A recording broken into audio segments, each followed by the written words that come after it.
Good morning, Mets fans, and welcome to a Tuesday edition of Driving with Mr. Met.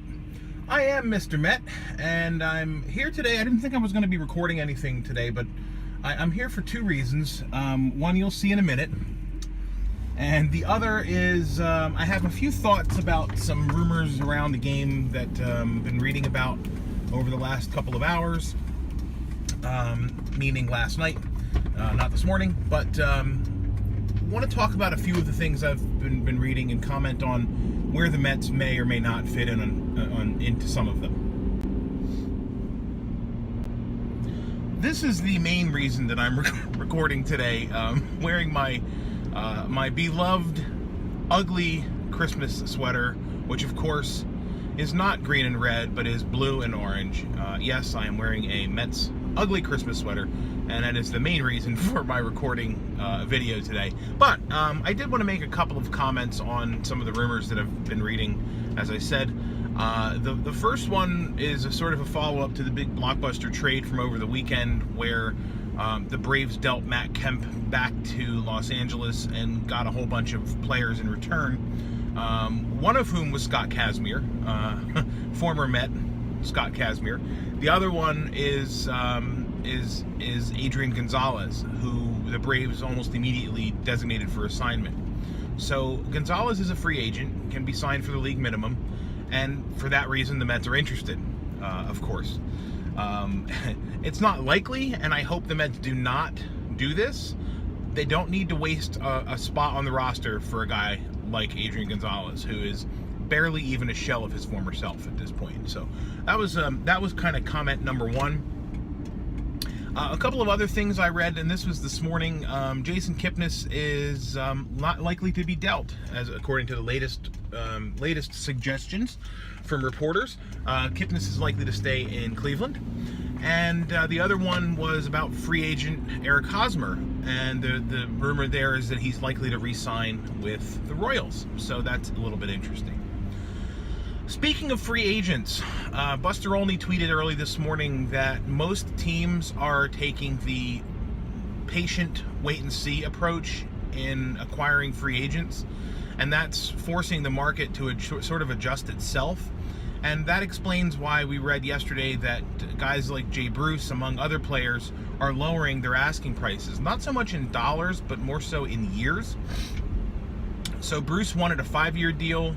Then it was reported that he would settle for a 4-year deal, and as recently as yesterday said he would take a 3-year deal. So generally speaking, this is a good thing for baseball, because these ridiculously long and expensive contracts are being waited out, and they're not going to be happening if teams aren't biting. So as I said, that's a good thing for baseball. One final comment I want to make today pertains to maybe getting a little bit creative. See if I can wave this fellow on. Go ahead, pal. There you go.